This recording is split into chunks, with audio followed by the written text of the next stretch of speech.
Captain Sarah Chen stood before the massive viewport of the Prometheus, watching the swirling nebula of Kepler 442 paint the darkness in brilliant purples and golds. Behind her, the bridge hummed with barely contained energy, the sound of humanity's most dangerous creation, preparing for its first and final mission. The Prometheus wasn't just a warship, it was an impossibility made manifest. 3 kilometers of sleek, titanium carbon composite hull housed weapons systems that violated 17 different interstellar treaties. At its heart lay the quantum singularity engine, a technology so advanced that its mere existence had triggered a constitutional crisis across the Terran Federation. Captain, Lieutenant Commander Torres, reported from his station, the Galactic Council fleet has entered sensor range. 47 vessels, including 3 Enforcer-class dreadnoughts. Chen nodded grimly. She had expected this. The moment the Prometheus had completed its shakedown cruise, every major power in the galaxy had demanded its immediate decommissioning. The ship's capabilities were simply too great for any single species to possess. The main screen flickered to life, revealing Admiral Kekstar of the Zephyrian Navy. His 4 eyes glowed with barely contained fury, while his translator rendered his clicking speech into harsh standard. Captain Chen, by order of the Galactic Peacekeeping Authority, you will surrender your vessel immediately. The Prometheus represents a clear violation of the Weapons Limitation Accords of 2387. Chen stepped forward, her hands clasped behind her back. Admiral, with respect, humanity never signed those accords. We were still confined to our home system when they were drafted. A technicality that ends today, Kekstar snarled. Your ship's quantum weapons could sterilize entire star systems. Its reality displacement shields make it effectively invulnerable. No single vessel should possess such power. The irony wasn't lost on Chen. Humanity had been dismissed as a minor species for centuries, barely worth notice, when they'd finally achieved faster-than-light travel 50 years ago. The other races had watched with amusement as humans struggled to establish their first few colonies, treating them like children playing with dangerous toys. But humans had always excelled at warfare. The Prometheus was the culmination of half a century of rapid technological advancement, powered by humanity's unique approach to problem-solving.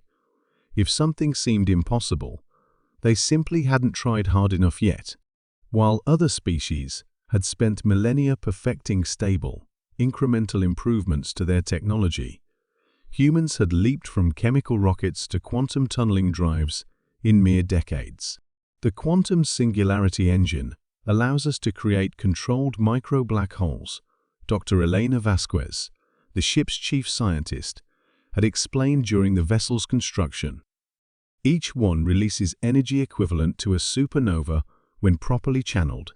We can maintain 17 simultaneous singularities without destabilizing space-time.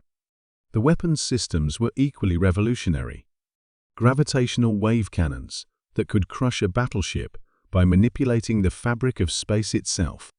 Temporal displacement missiles that struck their targets before they were fired.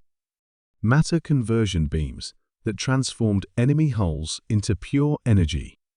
Most disturbing of all was the ship's defensive capabilities. The reality displacement shields didn't just deflect incoming fire.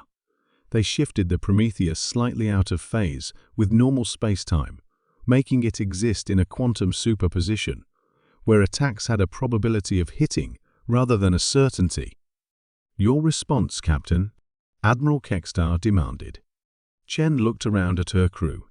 They were volunteers all, knowing that this mission would likely be their last. Humanity's greatest achievement was also its greatest mistake. The Prometheus was simply too powerful to be allowed to exist.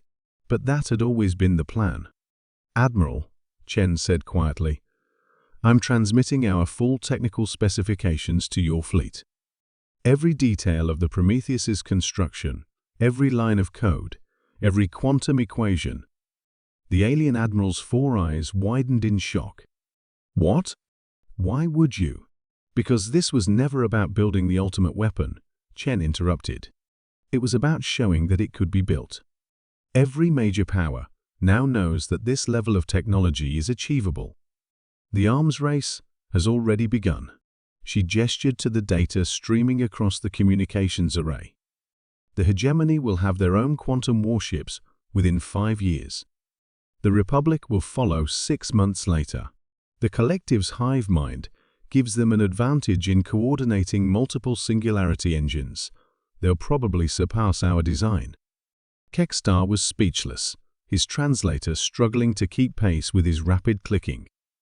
You see, Admiral, humanity learned something important during our first contact with galactic civilization.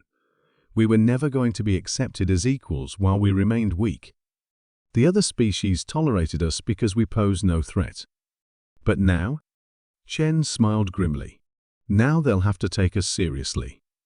The bridge fell silent, except for the quantum hum of the engines. Chen had made her choice months ago, during the classified briefings that had outlined humanity's true situation. They were outnumbered 1,000 to 1, surrounded by species with millennia of technological advancement. Playing by the established rules would ensure their permanent status as galactic underdogs. Computer, Chen said aloud, initiate Prometheus protocol. Captain, no. Torres shouted, but it was too late. The quantum singularity engine began to overload, its 17 micro-black holes collapsing into each other in a precisely calculated sequence. The Prometheus had always been designed as a proof of concept, not a weapon of war. Its destruction would scatter exotic matter throughout the system, creating a natural laboratory for studying quantum weapons technology. Within hours, every major power would have research fleets converging on the debris field. The age of human insignificance is over, Chen whispered, as the reality displacement shields began to fluctuate. Around her, the crew worked frantically to maintain system stability long enough for the data transmission to complete.